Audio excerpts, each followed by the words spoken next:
The time is at hand.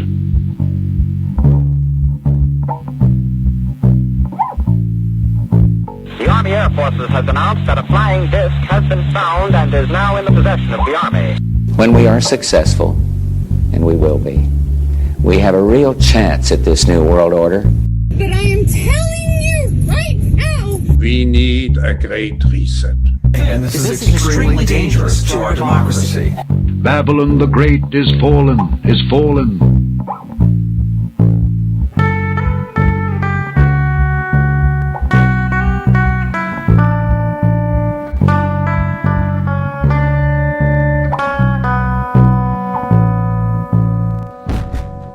From McMurdo Station in Antarctica, you're in Dark Places. I'm your Huckleberry, Junebug Fugit. Yeah, I'm not really in Antarctica. Kind of feels like it though. I've been stranded at the house in snow for 5 days as of this recording on January 19th, 2024. The sun never shines where I live. It shines like 3 hours a day or something, and then it just goes behind the mountain. So the snow can't melt, and it just keeps snowing on top of the snow that was already there. And it's looking like I'm going to be stuck here until spring. Help. I'm okay though. We've got lots of supplies and stuff like that here. But it's getting kind of boring. I can't go to work or anything because I drive a Mustang. It's okay, I've got plenty of vacation time built up. And it gives me loads of free time to work on the podcast. So I guess it's not such a bad thing.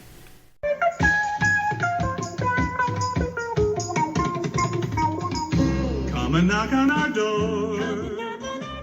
We've been waiting for you. Three's Company? How about Four's Company? Suzanne Summers' husband says her spirit still lives on after death. Strange things are happening. Suzanne Summers' husband, Alan Hamill, shared that he experienced very strange spirits after her death. 3 things happened the same day that were very strange, Hamill revealed to In Dark Places News. He described how a hummingbird flew into our house and made the rounds in the kitchen and the living room and the dining room and then tripped over the coffee table. No, that's Jack Tripper. But apparently this bird was doing these shenanigans in the house.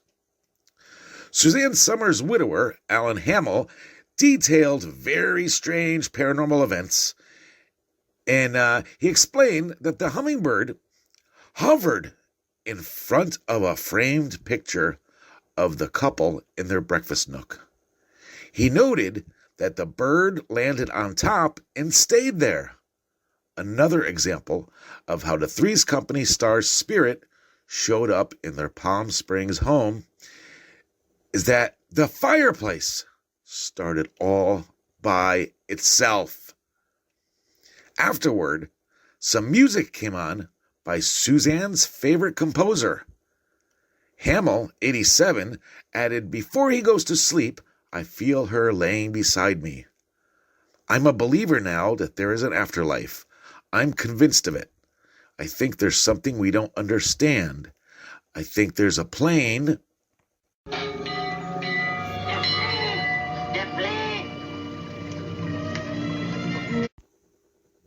The plane, somewhere, after we discard our bodies. We still have our soul. I think our soul is energy. The soul must go somewhere and do something. Summers died in October after a decades-long battle with breast cancer. She was 76. Hamill detailed how he copes with his beloved wife's death as he surrounds himself with family. "The time when I'm with my family and I have one of my moments when I have to leave, I go into the bedroom. I'm alone there, and I feel her presence. Once I interact with her presence, I go back and interact with the family." He noted that Summers' grandchildren have shared similar stories about feeling the late actress's presence. Now here is an actual EVP that Suzanne Summers' husband recorded when he went into the bedroom to feel her spirit. What are you doing here? It is only 9:30. Wow, that was pretty clear. This is your In Dark News correspondent, Mr. Haunted. Back to you, Junebug. South Florida firm's $5 million lawsuit claims deceptive advertising in Reese's peanut butter designs. By Olivia Jaquith. Thanks, Olivia.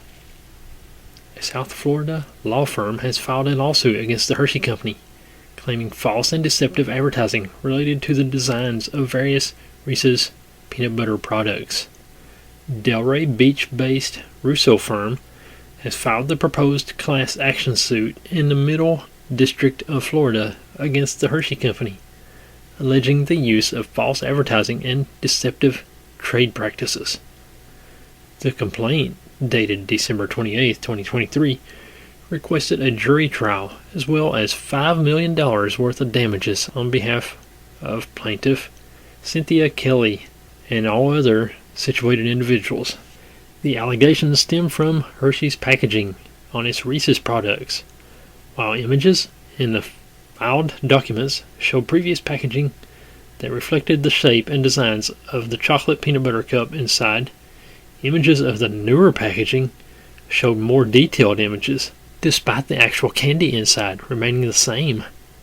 The suit claims, "You got what you asked for. You took pride in supporting these companies, and these companies took pride in providing a product that consumers could use and felt confident with.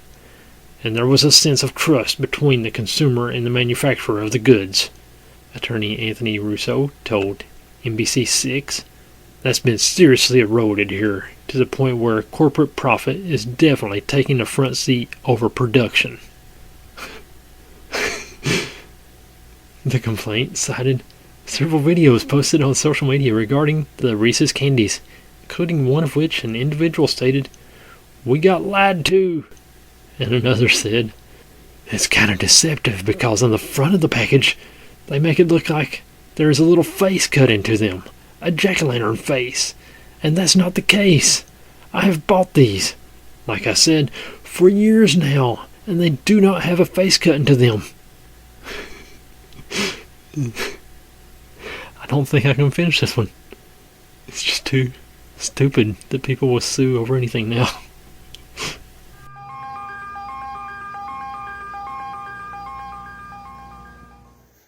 I would like to read to you a chapter from the book Phantom Messages. Chilling phone calls, letters, emails, and texts from unknown realms. Written by me and William J. Hall. This story is called Gettysburg Ghosts Call to Play.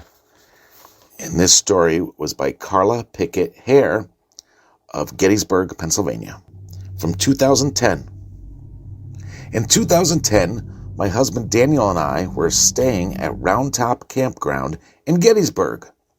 We waited until later in the evening when it wasn't busy to go take showers at the bathhouse. The women's bathroom showers have a door on the left that you could enter through, and the men's room had their shower doors on the right.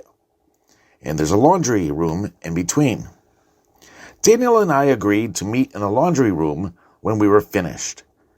As I showered, I felt as if I were being watched, but I was the only one there. When finished, I dressed and started brushing my hair at the mirror. I heard children laughing and running about in the laundry room. Being overtired, I hesitated to go into the laundry room because I just wanted quiet time. I decided to enter anyway and found the room empty. I told Daniel what I heard and felt, and that when he was finished with his shower, I wanted to return with my camera. We went back to the RV, got the camera, and returned to the laundry room.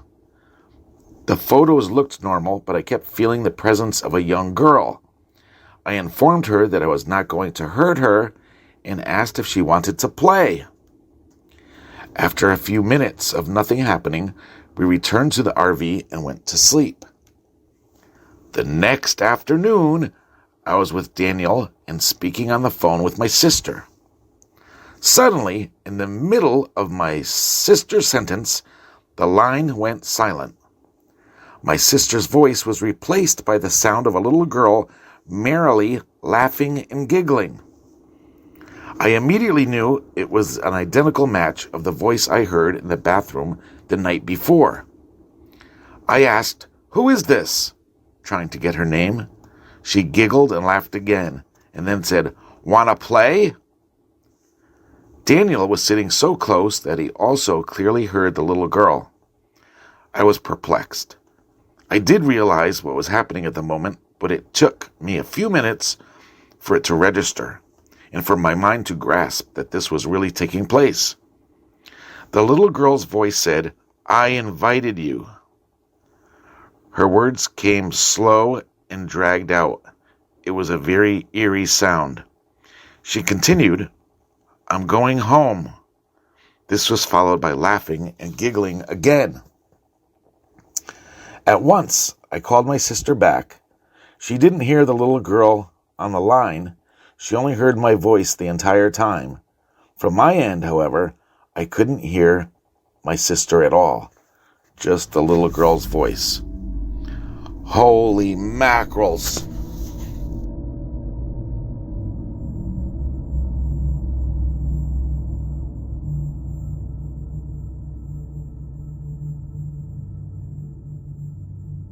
The story is by circa 19-something. Thanks, circa. Receiving text messages from my deceased little cousin.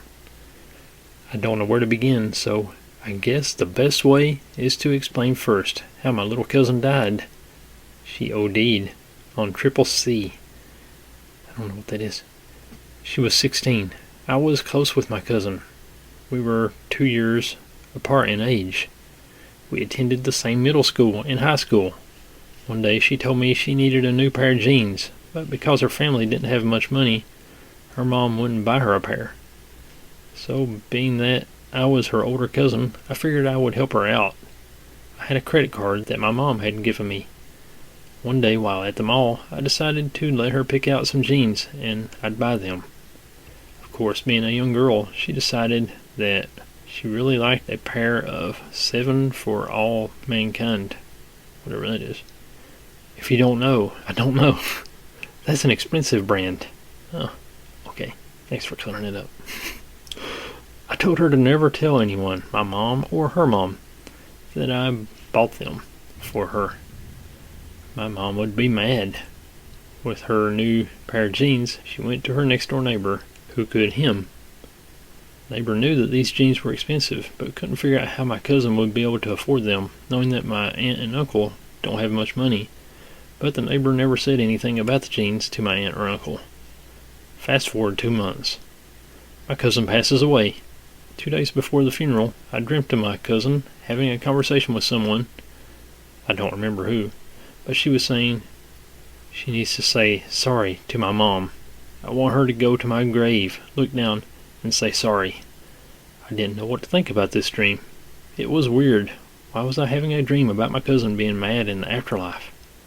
Fast forward again, it's Saturday. We're at the reception after the burial. I found out from another cousin of mine that the neighbor who hemmed my cousin's jeans was trash-talking my aunt, uncle, and cousin, telling my relatives that my cousin had recently stolen a pair of jeans and how awful my aunt and uncle were for neglecting their child, ultimately causing their child to steal. I wasn't about to tell my aunt or uncle about my neighbor trash-talking at their child's funeral. I wasn't going to ever tell them. The following Monday, the neighbor went over to my aunt and uncle's house to show them these text messages that she was receiving. The texts were coming from the landline of the cemetery. All the text said was Holy Sepulchre. She received 3 of the same kind of texts. When my mom told me about this, I knew right away who my cousin was talking about in my dream. I told my family about everything that had happened. The jeans, the neighbor hemming the jeans, and her trash talking about the reception. Since then, my family has not spoken to the neighbor. They cut all ties. I miss my cousin. She was my best friend, and she was awesome.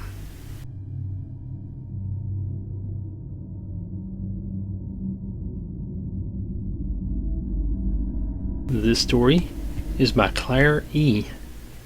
I was staying at a cottage in North Wales, UK in 1997.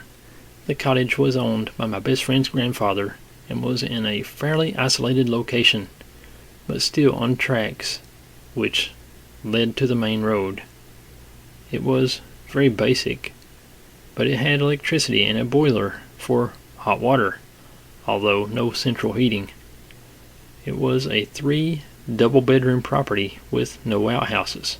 There were 6 of us staying in this cottage one Easter weekend, and we spent much of our time lazing around and visiting local sites of interest. We decided one Saturday morning to go out to the local market, calling off for a pub lunch on the way back. While sitting at the pub eating our meal, other friends of ours, who were staying in a nearby town, entered the pub and sat at our table, saying they were glad that we were still here and they hadn't missed us. When asked how on earth they knew we were here, they said they had phoned the cottage where we were staying, and the lady who answered the phone told them there was no one else staying at the cottage. There was no cleaner or any other person tied to the cottage.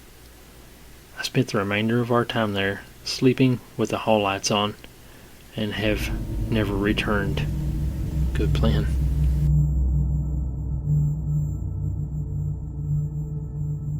Here's another story from the book Phantom Messages, written by William J. Hall and me.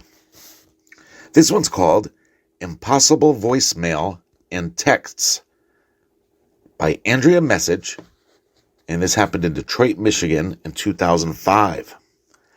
After a long battle with cancer, Andrea's dad, John, passed away in 2005. Approximately 1 month after John's death, Andrea and her mom went out and bought a new digital answering machine. Prior to that, they always had an answering machine that used a cassette tape to record the incoming messages. They came home the next day to find the new machine's message indicator light blinking. This was the first message they received on their new answering machine. The two went over and played the message. There was nothing but loud static for about 2 minutes.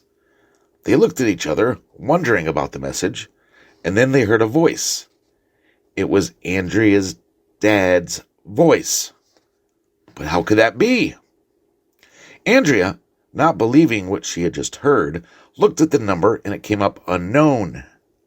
So then asked her brothers to come over to the house and listen for themselves. John and Andy both came over at different times that day to listen to the message. Without being told who they thought it was, the message was played for them to hear. Both brothers instantly said the same thing. It was obviously their deceased father. Through the static, their dad's voice broke through and said, "I love you." Then they heard another voice say, "That's the light. Let's go." Andrea relayed that with other phenomena that started after her brother Andy went to Gettysburg and brought back some rocks as souvenirs. Ever since then, there's been paranormal activity in the house, such as sounds of boots walking or marching. Andy got an instant message on AOL from the name John Message. Andy assumed it was his brother John because his father, also named John, was deceased. The instant message said, "The lightning is beautiful here." He was confused by this because he knows there were no storms around and didn't understand why his brother would have sent this. Andy called his brother John and asked what he meant by the message. John didn't get back to him for a while since he's a police officer and was at a traffic stop at the time. When he did reply, he had no idea about any message. He hadn't sent one. Andy went back to the screen to take a picture of the instant message, but it was gone. Andrea told us she believes that some attachment was brought home from Gettysburg and perhaps her dad was helping them. After that call from Dad, all paranormal activity stopped. She listened to the message often, but eventually it was lost either due to auto-delete or something else related to the new digital technology. Before this odd experience, Andrea was not interested in the paranormal. After experiencing her dad calling and leaving a message, she was motivated to find answers and became a paranormal investigator herself. Holy mackerels!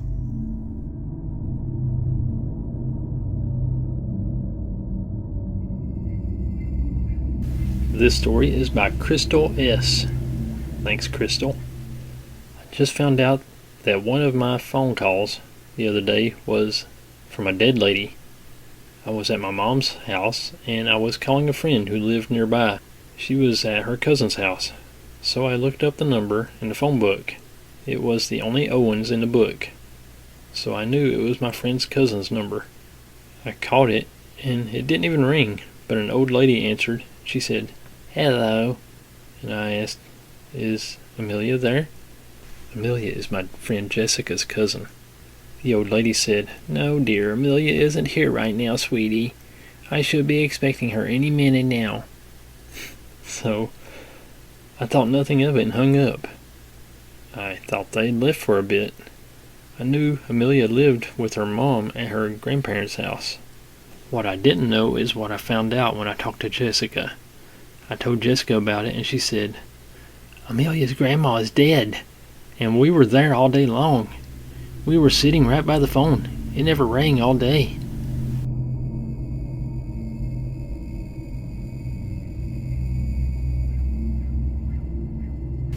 This story is by Mary B. I have never been a believer in ghosts, but after what happened to me, I can't help but reconsider my position on this. I am a telephone sales representative, and at the time of this occurrence, I was marketing a phone service. Here is what happened to me at work. On Thursday, April 26th, I made a sales call to Pennsylvania. It started out just like any other call. "Yes, I need to speak to Mr. or Mrs. B." The woman identified herself as Mrs. B, and I continued on with the normal sales call. She seemed very interested and asked a lot of questions, but when I came to the decision-making part, she quickly stopped me, insisting that I had to talk to her husband. Her objections were the same every time I attempted to close. She explained that she had tried to get him to change phone carriers before, but in her words, he was married to AT&T and refused to make any changes. She also quickly pointed out that since his retirement, he spent a great deal of time fishing and was not easy to get in touch with, and it would be best to try early in the morning before he left for his favorite hobby. She also indicated that their long-distance bills were getting out of hand because he made lengthy calls to North Carolina and felt that the plan would be beneficial to them. On that note, I decided that perhaps this was worth a call back and told her that I would call her husband the next day. The next day, I made a call that I will probably never forget. On the callback, the husband did answer the phone. I introduced myself in the normal fashion and explained that I had been talking to his wife the previous day, and she suggested that I speak to him. You can imagine the shock and horror when he distraughtly stated to me, "Lady, I don't know who you were talking to, but my wife died, and I am not in any mood to speak to anyone." With that, he quickly hung up the phone. This next story is from this book I have here called Phantom Messages by William J. Hall and me.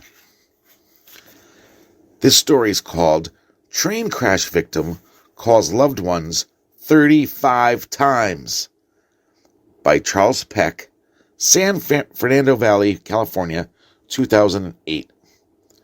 On September 12th, 2008, at 4:22 p.m., in California's San Fernando Valley, a commuter train going 83 miles per hour collided with a freight train. There were 225 people aboard. It became known as the Chatsworth Crash. 135 people were injured and 25 died. The engineer was busy texting and failed to yield to a red signal. The train ended up on the other track, facing off to a Union Pacific freight train coming from the opposite direction. Charles Peck, a 49-year-old customer service agent for Delta Airlines, went to Los Angeles for a job interview at Van Nuys Airport. His goal was to be close to his fiancée, Andrea Katz of Westlake Village. The couple was holding off on marriage until they were living in the same state. Andrea, along with Peck's parents and siblings, heard news of the crash on the radio as she was driving to the train station to pick him up. Naturally, they were quite grief-stricken by the news. It took 12 hours to recover Charles's body from the wreckage. For the long hours prior, however, Peck's cell phone made call after call to his loved ones. It called his son, his brother, his stepbrother, his sister, and Andrea. A friend who lived in the same complex as Charles also received a call. In total, 35 calls have been made throughout the course of the night. Whenever they answered these inexplicable calls, they heard static. They tried calling back, but their calls went straight to voicemail. They thought Charles was trapped and was trying to use his cell phone to call for help. The slew of calls were relayed to authorities. The emergency crew attempted to find the phone through its signal. They checked the remains left behind in the first train where the calls were originating from. They found no phone anywhere, despite thoroughly searching the train car and calling the phone's number. Rescue crews found Charles's body around midnight, an hour after the calls stopped. Based on his severe injuries, there was no question that he died on contact. Skeptics would say that he must have died on contact and made the calls before dropping the phone. But Charles was in the very first car. The doctor said he was killed instantly upon being jolted from the car as the time the two trains crashed. Not only was it impossible for him to stay alive for hours making phone calls, he would not have survived for even one whole minute after impact. With that theory disproven, all that was left were the strange repeated calls to different family members after he was already dead. Dead, dead, dead. The cell phone was never recovered, and no one is sure how the calls were made from a train car that was not occupied and had no living survivors near it. Everyone was questioned and no one had made the calls, but someone or something did.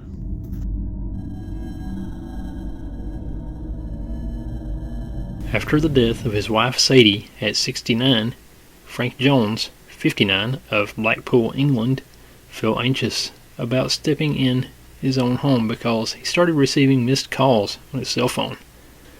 That in itself was not strange. What was odd was that the caller ID showed the calls were coming from his own landline home phone, while nobody was there. With much consternation and dread, Frank entered his home and caught the familiar scent of his wife's perfume and cigarette smoke in the air. Apparently this was not the first time Frank had a run-in with the ghostly world. In previous years, his home was invaded by poltergeist activity and had to be exorcised when it was discovered a spirit dubbed the Thing was causing mayhem at his home. So soon after Jones's wife and son, Stephen, passed away, his home became the epicenter of activity once more. One night as he lay in bed, a hazy shadow moved across the room, sending Frank into a panic. He was paralyzed with fear and unable to cry out. There were also other odd occurrences and the distinct echo of footsteps going upstairs, which was quite unsettling. And just when he thought things could not get any stranger, Frank's daughter, Maureen, 31, began receiving cryptic text messages on her new mobile phone from a mystery phone with no ID. Both Frank and his daughter had their doubts at first, but then later began suspecting it might be his late wife because of the nature of the messages themselves. Frank recalled how when Sadie was alive, she was very excited about the new mobile phone she purchased. She began working the functions and managed to learn how to text on the phone, but she never quite figured out how to add spaces between the words. So in her usual messages, the words would run together, looking like one long word. This often amused Frank and his daughter, Maureen, who mentioned she should learn how to put spaces between the words, but Sadie would just grin. That didn't seem to bother her one bit. That phone became very important to Sadie, and she never went anywhere without it. In fact, after she died of a heart attack, a devastated Frank lovingly laid the phone in her casket and told her she would be needing it, then buried his beloved wife with her phone, never expecting the unexpected. So when Maureen showed up at her father's house and checked her phone, she noticed more messages and strange words that ran together, along with unknown information that only the family knew. They put two and two together and realized that Sadie had figured out how to contact her family from beyond. The messages ceased abruptly after the phone was damaged. When Maureen told her father about it, they were both saddened. But while they were discussing what happened, the landline in Frank's house suddenly began ringing. Maureen answered, and what she heard was a distinct woman's voice saying, "Goodbye." The line went dead. Frank at last said his final farewell to his wife. After that, the calls ceased, but the memories of Sadie and those SMS messages would forever stay with them. It seems that the spirit of Sadie was indeed tenacious enough that she would not allow even death to come between her family and her treasured phone. Sadie Jones's story is another incredible account of communication between the living and the deceased, and perhaps proves that the bond of love cannot be broken, even beyond the grave.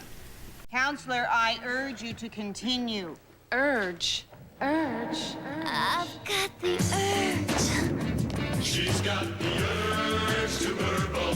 She'd rather burble in the shower. For another half an hour. She's got the urge. Natural botanical. She's got the urge to burble.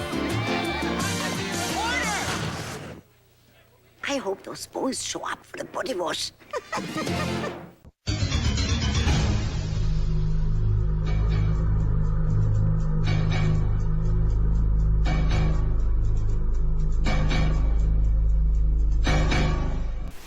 Dean Koontz receives a phone call from his deceased mother on September 20th, 1988.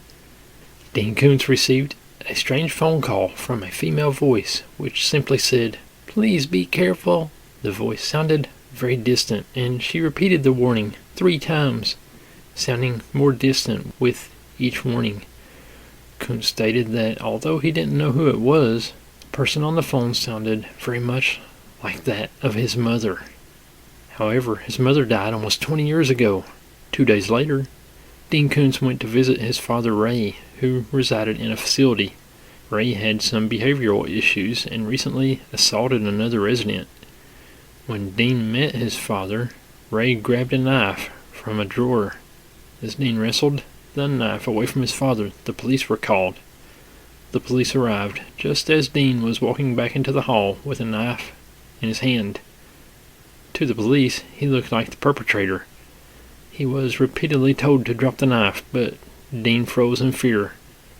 He quickly realized that if he did not drop the knife, the police would likely shoot him. He dropped the knife and the situation became resolved. Dean looks back at the phone call from 2 days prior and recalls how it made him more vigilant. It possibly saved his life. Was his deceased mother trying to help him? Alright, this story is one of my favorites. It's called Dead Friends Emails Predict the Future by Jack Fries from Dunmore, Pennsylvania, 2011. Jack died from a fatal heart arrhythmia. Naturally, his family and friends were devastated by his death since he was just 32 years old. After about 5 months, emails began to be received from Jack's old email account. Tim Hart, one of Jack's closest friends, received emails entitled, "I'm watching." The body of the email reminisced discussions the two shared several months before Jack died. The email also contained this shocking revelation. "Did you hear me? I'm at your house. Clean your effing attic." Tim was very concerned when he read the unexpected email. He was speechless and disturbed. "I turned ghost white when I read it. It was very quick and short, but to the point that only Jack and I could relate on," Hart told the BBC, adding that shortly before Freeze's death, he privately teased Hart about the attic's messy state. They were up there considering the potential for finishing it off when the dirty attic comments were made. Hart later sent a reply to the account, but has yet to get a response. Tim didn't think anyone but the two men would know about these private conversations that were shared in the puzzling emails. It was unthinkable that someone would use Jack's old email account.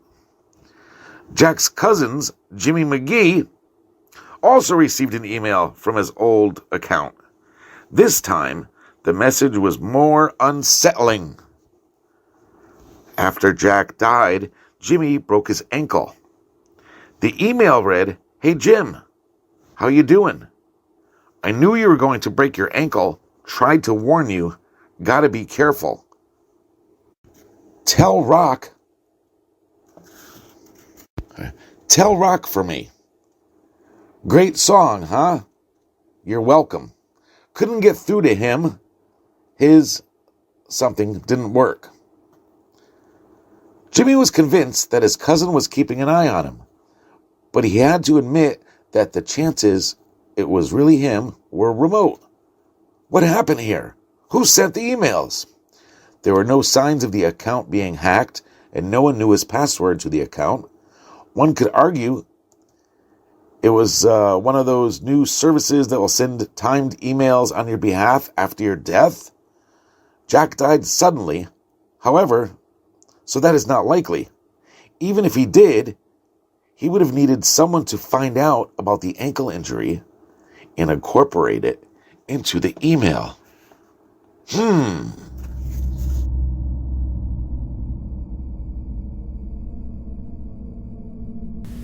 This is a different sort of phantom message. The Art of Madge Gill and Myrninarist, the Spirit Who Possessed Her, by Richard Moss. Thanks, Richard. An exponent of mediumistic art and one of the foremost British outsider artists, Madge Gill endured a difficult early life.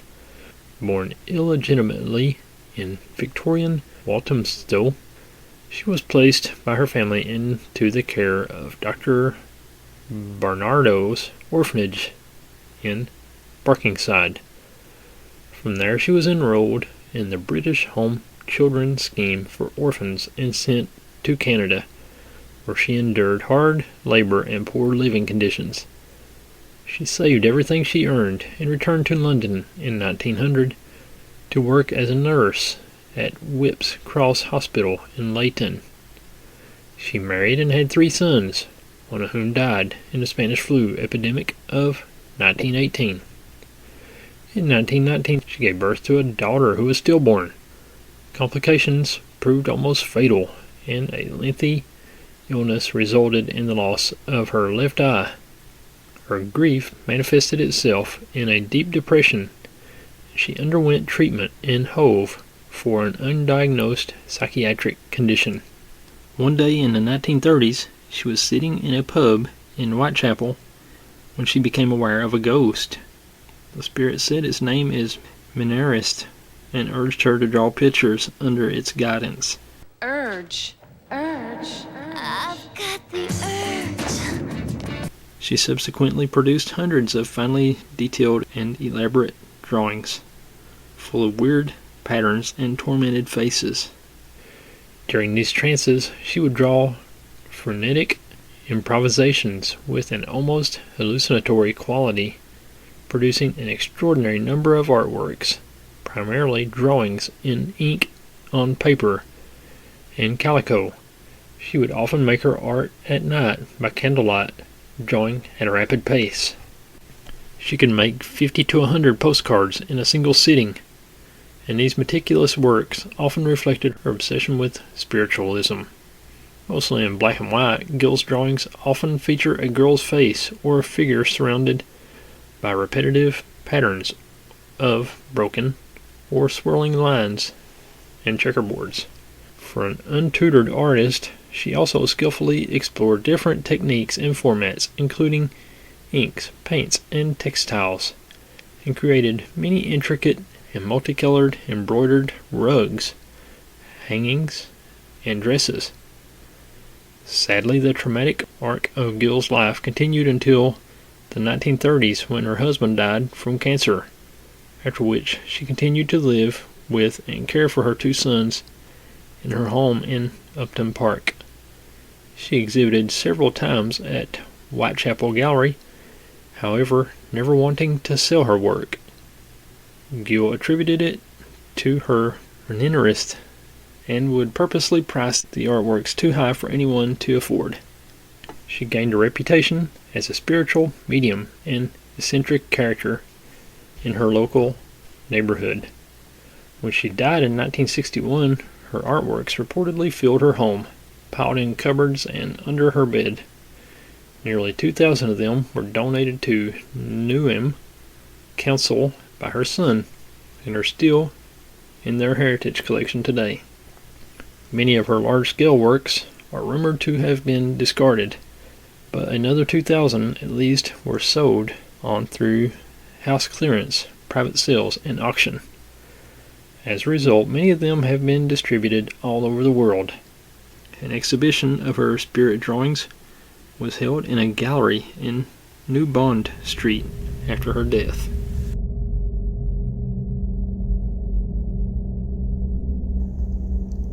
This next phantom message is called Alien Crisis Averted. The story is by Heather Wade out of Merced, California, 2011. This is the first time Heather has shared her entire experience. She told us how it started. It was the summer of 2011, and as usual, I couldn't sleep. I'm a total insomniac. I've been trying for hours to fall asleep. I finally said, to hell with this, I'm going for a walk. At about 3:30 a.m., Heather started on her walk. The neighborhood was quiet, desolate, beautiful. Some movements in the sky catches my eye. I see this very bright light. It looks like a star, but much brighter. I felt a flash of light hit my face, she explained. Although she thinks exhaustion and mind tricks were to blame, her gaze could not turn away. Heather continued peering deep into the light. It seemed far away, a bright white light. What could it be? Heather figured it was probably a satellite, but that theory disintegrated fast. Suddenly, the light began to move erratically. First, it darted side to side, then figure 8 patterns, and finally moved in a circular pattern. It seemed to be saying, "Hey, look at me up here." Then it gets to the crazy part. I start getting thoughts in my head that weren't my own.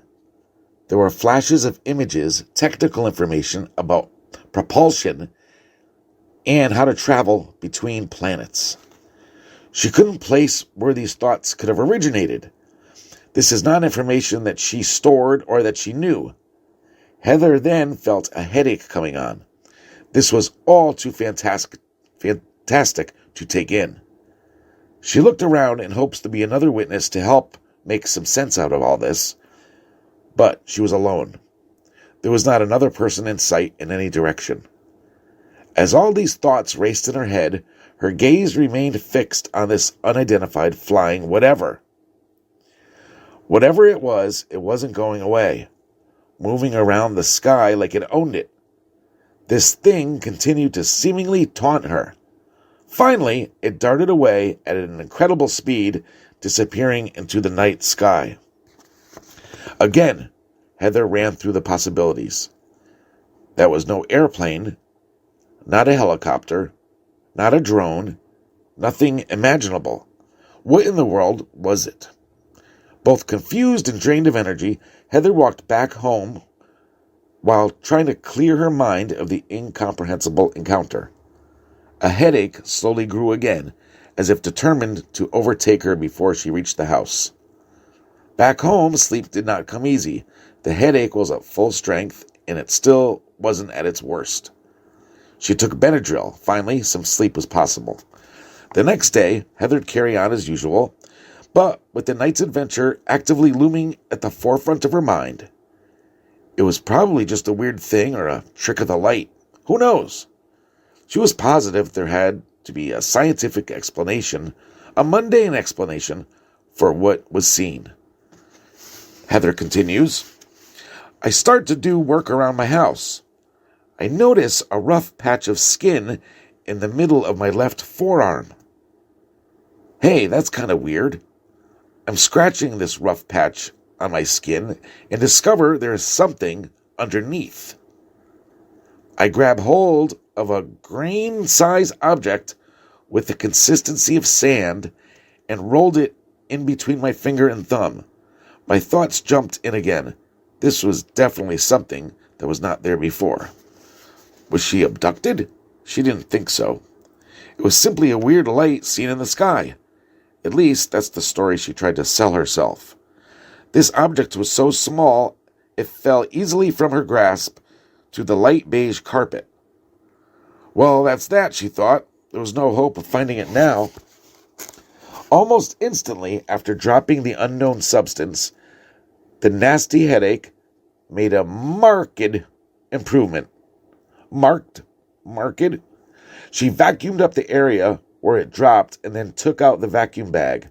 The bag was then brought to the farthest dumpster she could find.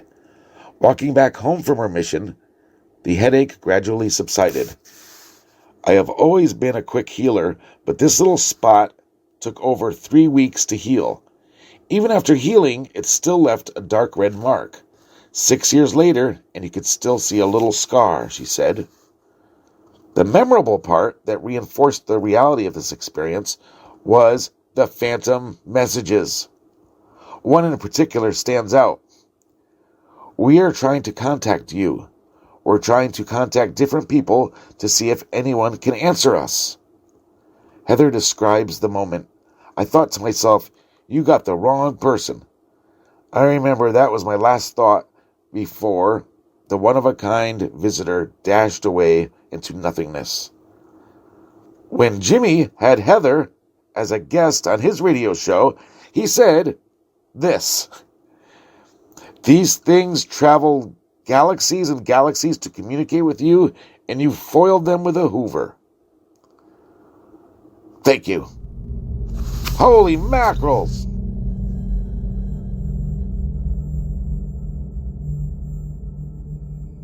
Money is Useless Here by Mary B. One of my clients related this story to me a few years ago. At the time, she worked for the Department of Social Services, and one of the services she offered was checked for emergency expenses. She had issued a check for $100 to one of her clients for utilities and was about to close the file when her phone rang. On the line was the woman to whom the check was issued. The woman sounded vague and distracted, but clearly said, "I won't be needing that $100 after all." My client made a note of that and went on with her other work. That evening at home, she was reading the newspaper when she saw the obituary of the woman she had talked to on the phone. She had died the previous day. The story is by Bonnie O. Back in 2014, my mother passed away. We were very close, and I miss her daily. Last Christmas evening, I went to bed and woke up to the phone ringing. I answered it, and a voice that was familiar to me said, "Hello there." It was my mother's voice. The line had a static noise, and the sound cut in and out. I said, "This can't be you, Mom, you're dead." And she said, "Oh, come on now." She sounded a bit agitated, and then we were cut off. My 16-year-old daughter was sleeping in the next room, and also heard the phone ring that night. I know it was my mother's voice. She has a Norwegian accent. It was her. This story is called Call Interference from the Men in Black by Claudia Cunningham, and this happened in New York in the late 70s. Claudia Cunningham of New York is someone whom I have come to know over the last few years. She is also someone who has had more than a few strange run-ins with the sinister Men in Black. One day, I hope Claudia will write her own book on her own experiences. But until then, let's take a look at one of Claudia's strangest experiences. In the late 1970s, I was married and my husband was a police officer who worked nights. Being alone and bored a lot, I was heavily into reading of the paranormal through my massive little library. And I was then reading Phone Calls from the Dead by Scott Rogo. The gist was that when someone died, they would call you, and the book gave many instances of this happening. One night, I was in bed reading the book, and I snapped on the AM radio on my night table. And the show was WGY's talk show, and they were interviewing UFO abductee Betty Hill. She said she had a lot of phone interference after seeing the UFO with her husband Barney. Static, that sort of thing. I was very nervous that night listening to it and imagining my phone would ring. Imagine my shock when it did ring. This must have been around 9 o'clock at night, and all I could hear was static. Like I said, I was heavily into reading anything about UFOs, Bermuda Triangle, etc., and I think my fear triggered the call. I mean, I think fear attracts these entities, and they were like having, John Lennon would say, a larf on yours truly. Thank you, Claudia. And I got one more short story, and this one is by our friend Nick Redfern, and it's called The Call That Never Happened. There is a story that was told to me by a good friend in the field of paranormal research, Neil Arnold. A prolific author, Neil's books include Shadows in the Sky, Monster, and Shadows on the Sea. Neil replayed to me an undeniably creepy story that revolves around a man in black and a telephone. I have a relative who in the 1980s saw a UFO and went to the local phone box to report it to the newspaper. As soon as he entered the phone box, a man appeared by the phone box and was staring in rather menacingly. My relative thought the man wanted to use the phone, so he motioned he wouldn't be long, but the man still stared. The man wore a dark suit. My relative came off the phone and said to the man, "You can use it now." But he just stood there. My relative told the newspaper that he would go to their offices to tell them of the sighting, but as soon as he got on the bus, he got a shocking headache. He thought he was going to pass out, but persisted. But when he got to the office, no one working there knew what he was talking about, and they all said they hadn't received any phone calls. Holy mackerels!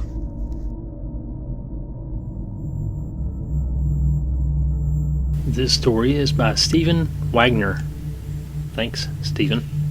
This happened to my older brother, Matt, about 7 years ago, just a few weeks after my eldest brother, Jeremy's best friend, Joe, died of heart trouble.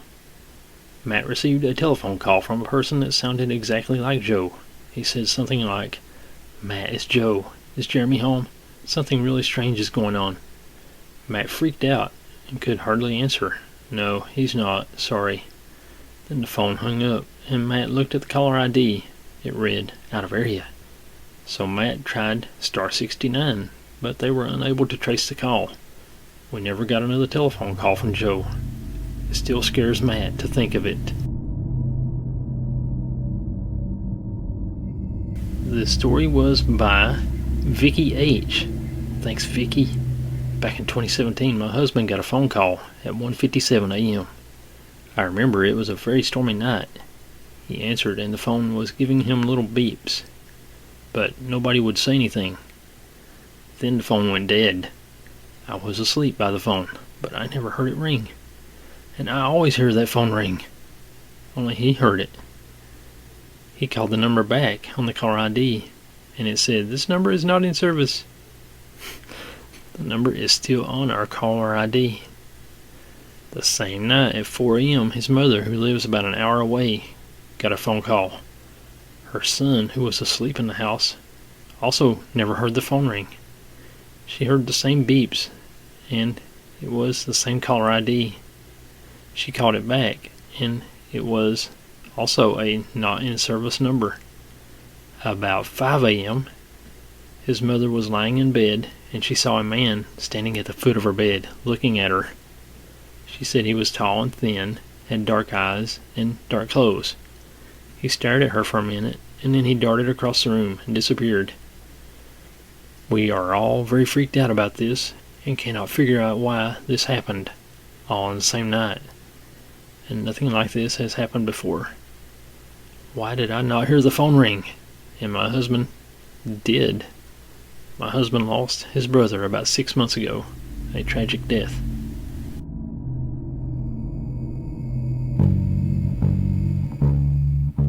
And we are woefully out of time this week. We'll see you again right here next week. Thanks as always, Jimmy Haunted. Thank you for listening. See you next week. Be careful. Have fun in the snow. God bless.